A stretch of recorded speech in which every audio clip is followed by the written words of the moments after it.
1987년 12월 17일 제13대 대선 노태우 당선과 민주화의 갈림길. 1987년 12월 17일 대한민국 국민은 16년 만에 처음으로 대통령 직선제를 통해 제13대 대통령을 선출했습니다. 이는 1971년 대선 이후 처음으로 국민의 손으로 대통령을 뽑는 선거였기에 국민적 열망이 컸습니다. 하지만 결과적으로는 전두환의 후계자인 노태우가 당선되면서 민주화 운동을 통해 얻어진 기회가 과거 권위주의 체제의 연장으로 이어졌다는 평가를 받았습니다. 6월 항쟁과 629 선언 대선의 서막. 1987년 대한민국은 민주주의를 향한 거대한 변화의 소용돌이에 있었습니다. 전두환 정권의 폭압적인 통치와 국민 기본권 억압, 특히 박종철 고문치사 사건과 이한열 열사의 죽음은 국민적 분노를 촉발시켰습니다. 전국적으로 확산된 6월 민주항쟁은 수백만 명이 거리로 나서며 대통령 직선제를 요구했습니다.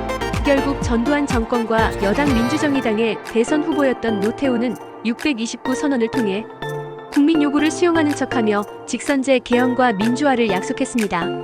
이는 권위주의 정권이 국민적 요구를 피해가기 위한 정치적 선택이었지만 결과적으로 1987년 대선이라는 큰 변화를 불러왔습니다. 1987년 대선 1로 3김의 대결. 이번 대선은 민주화 운동 이후 치러지는 첫 대통령 직선제 선거라는 점에서 국민적 관심과 열기가 대단했습니다. 선거전은 여당의 노태우와 야당의 대표적 정치 거물들이 맞붙은 1로 3김의 구도로 전개되었습니다. 후보 및 전략. 1. 노태우 민주정의당.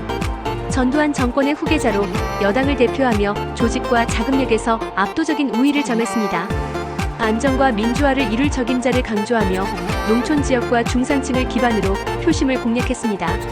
하지만 여전히 전두환 정권의 연장이라는 비판에서 자유롭지 못했습니다. 2. 김영삼 통일민주당.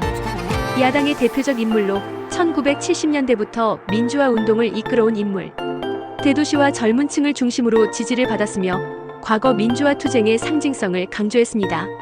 3. 김대중 평화민주당. 전라도를 기반으로 한 후보로 1970년대부터 독재 정권과 싸워온 상징적 존재. 노동자와 농민, 서민층에게 강한 지지를 받았으며 평화통일을 주요 공약으로 내세웠습니다. 4. 김종필 신민주공화당. 1960년대 박정희 정권의 핵심 인물로 충청권을 기반으로 한 보수 성향 후보. 특정 지역의 지지에 의존하며 전국적인 지지 확보에는 어려움을 겪었습니다. 결과 표 분산과 노태우의 당선. 1987년 대선의 결과는 야권 단일화 실패가 결정적 요인이었습니다. 김영삼과 김대중 모두 민주화 운동의 상징적 지도자로 인정받고 있었지만 끝내 단일화에 실패하면서 야권 지지층의 표가 분산되었습니다. 득표율. 노태우 민주정의당 36.6% 당선. 김영삼 통일민주당 28.0%. 김대중 평화민주당 27.0%. 김종필 신민주공화당 8.0%. 노태우는 과반수 득표에 실패했지만 야권의 분열 덕분에 36.6%의 득표율로 승리를 거두었습니다. 죽서서게 줬다 대선 이후의 국민적 실망. 13대 대선은 국민에게 희망을 안겨준 직선제 도입 이후 치러졌으나 결과적으로는 전두환 정권의 후계자인 노태우가 당선되면서 많은 국민이 실망했습니다. 특히 6월 항쟁의 성과를 권위주의 체제의 후계자에게 넘겨줬다는 점에서 죽서서게 줬다는 말이 나왔습니다. 대선의 의의와 한계. 의의. 1. 직선제의 부활. 국민이 직접 대통령을 선출하는 민주적 절차가 부활하며 한국 민주주의의 전환점이 되었습니다. 2. 정치 참여 확대. 6월 항쟁의 경험을 바탕으로 국민의 정치적 관심과 참여가 높아졌습니다. 한계. 1. 부체제의 연장. 노태우 당선은 전두환 정권의 연장선으로 평가되며 구권위주의 체제의 완전한 청산에는 실패했습니다. 2. 야권의 분열. 김영삼과 김대중의 단일화 실패는 한국 민주화 세력의 한계를 보여줬습니다.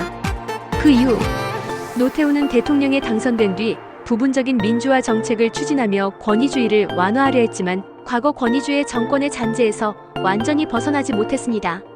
그의 집권기는 민주화의 과도기적 시기로 평가되며 이후 1992년 대선에서 김영삼이 대통령으로 당선되며 본격적인 민주화가 자리잡기 시작했습니다. 1987년 대선은 민주주의를 향한 열망과 과거 권위주의 체제의 잔재가 충돌한 중요한 역사적 사건이었습니다.